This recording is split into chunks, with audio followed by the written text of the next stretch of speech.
रात का समय था। राजस्थान के रेगिस्तान में ठंडी हवा चल रही थी। दूर दूर तक सिर्फ रेत अंधेरा दिखाई दे रहा था। भारत पाकिस्तान सीमा के पास स्थित एक गुप्त सैन्य बेस। अचानक सायरन बज उठा। सभी सैनिक तुरंत अपने अपने स्थानों पर पहुंच गए। कमांडर अर्जुन सिंह तेजी से कंट्रोल रूम की ओर बढ़े। उनकी आंखों में गंभीरता साफ दिखाई दे रही थी। कंट्रोल रूम में बड़े स्क्रीन पर सीमा क्षेत्र की लाइव तस्वीरें दिखाई जा रही थी। सर, हमें खुफिया जानकारी मिली है, एक अधिकारी बोला। सीमा पार कुछ आतंकवादी संगठन भारत में बड़ा हमला करने की तैयारी कर रहे हैं। कमांडर अर्जुन ने गहरी सांस ली। कितना समय है हमारे पास? शायद सिर्फ 48 घंटे। कमरे में सन्नाटा छा गया। भारत की सुरक्षा खतरे में थी।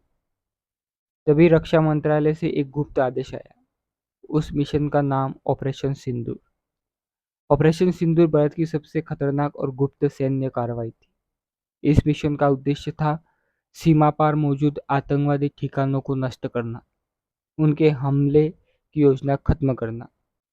इस मिशन के लिए चुनी गई थी भारतीय सेना की सबसे विशेष टुकड़ी, शेडो यूनिट।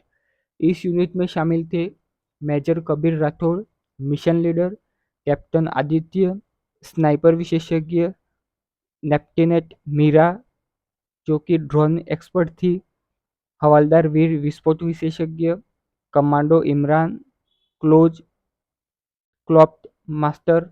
रात के 2 बजे सभी सैनिक एक अंधेरे कमरे में इकट्ठा हुए। स्क्रीन पर दुश्मन का नक्शा दिखाई दिया। मेजर कबीर बोले, दोस्तों, यह मिशन सिर्फ एक ऑपरेशन नहीं है, यह हमारे देश की सुरक्षा का सवाल है। अगर हम असफल हुए तो हजारों निर्दोष लोगों की जान खतरे में पड़ सकती है। सभी सैनिक एक साथ कहा, जय हिंद।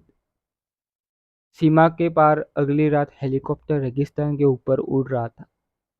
आसमान में बादल थे, चारों तरफ गहरा अंधेरा था। कमांडो रस्सियों के सहारे नीचे उतरे। उनके चेहरे पर काले मार्क्स ढके हुए थे। मीरा ने अपना ड्रोन सक्रिय किया। स्क्रीन पर दुश्मन का कैंप दिखाई देने लगा। वहां भारी हथियार, मिसाइलें और दर्जनों आतंकवादी मौजूद थे। मेजर, कैंप में लगभग 40 हथियारबंद लोग हैं। मीरा ने धीरे से कहा। कबीर ने आदेश दिया, हम 3 टीमों में बटेंगे। कोई भी गलती पूरे मिशन को खतरे में डाल सकती है। धीरे धीरे रेत के टीलों के बीच आगे बढ़ने लगे। अचानक एक दुश्मन गार्ड ने हल्की आवाज सुनी। कौन है वहाँ? सभी सैनिक जमीन पर लेट गए। कुछ सेकंड के लिए समय जैसे रुक गया हो। गार्ड धीरे धीरे उनकी तरफ बढ़े।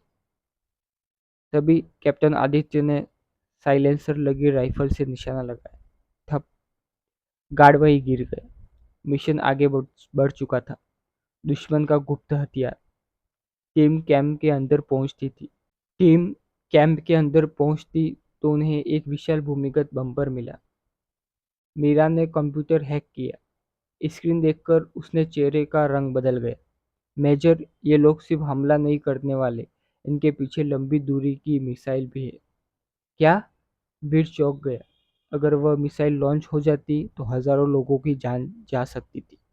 कबीर ने तुरंत फैसला लिया। हमने मिसाइल सिस्टम नष्ट करना होगा। लेकिन तभी अलार्म बज उठा। पूरा कैंप जाग गया। चारों तरफ गोलियों की आवाज गूंजने लगी। भीषण मुकाबला। भारतीय कमांडो तेजी से जवाबी हमला करने लगे। आदित्य ऊंचे टावर पर चढ़ गया। स्नाइपर से दुश्मनों को रोकने लगा। वीर ने ग्रेनेड फेंका। पूरा इलाका आग के धुएं से भर गया। इमरान ने हाथों हाथ लड़ाई में कई आतंकवादियों को काबू किया। लेकिन दुश्मनों की संख्या बहुत ज्यादा थी। मेजर कबीर बम्पर की ओर बढ़े। उन्होंने मिसाइल कंट्रोल सिस्टम तक पहुंचना था। मीरा ने चिल्लाकर कहा, मेजर, लॉन्च सिस्टम एक्टिव हो चुका है। हमारे पास सिर्फ 10 मिनट है। कबीर ने तेजी से अंदर भागे। कबीर के बीचों बीच एक विशाल मिसाइल खड़ी थी। स्क्रीन पर टाइमर चल रहा था। कबीर ने वायर काटने की कोशिश की, लेकिन सिस्टम बेहद जटिल था। तभी पीछे से गोली चली। कबीर के कंधे पर लगी। एक आतंकवादी कमांडर सामने खड़ा था। उसकी आंखों में खतरनाक मुस्कान थी। तुम लोग देर कर चुके, उसने कहा। कबीर दर्द से कहराते हुए खड़े हुए। दोनों के बीच भीषण लड़ाई शुरू हो गई। बाहर युद्ध जारी था। भारतीय सैनिक लगातार दुश्मनों को रोक रहे थे, लेकिन समय तेजी से खत्म हो रहा था। मीरा की आवाज रेडियो में आई, सिर्फ 3 मिनट बचे हैं। कबीर ने पूरी ताकत लगाकर आतंकवादी कमांडर को नीचे गिरा दिया। फिर उन्होंने कंट्रोल पैनल खोला। अंदर सैकड़ों वायर थे, लाल, नीले, पीले।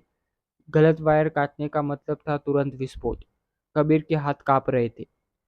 उन्हें अपने परिवार की याद आई, अपनी माँ, अपने पिता, अपने देश की। उन्होंने आंखें बंद की। फिर एक वायर काट दिया।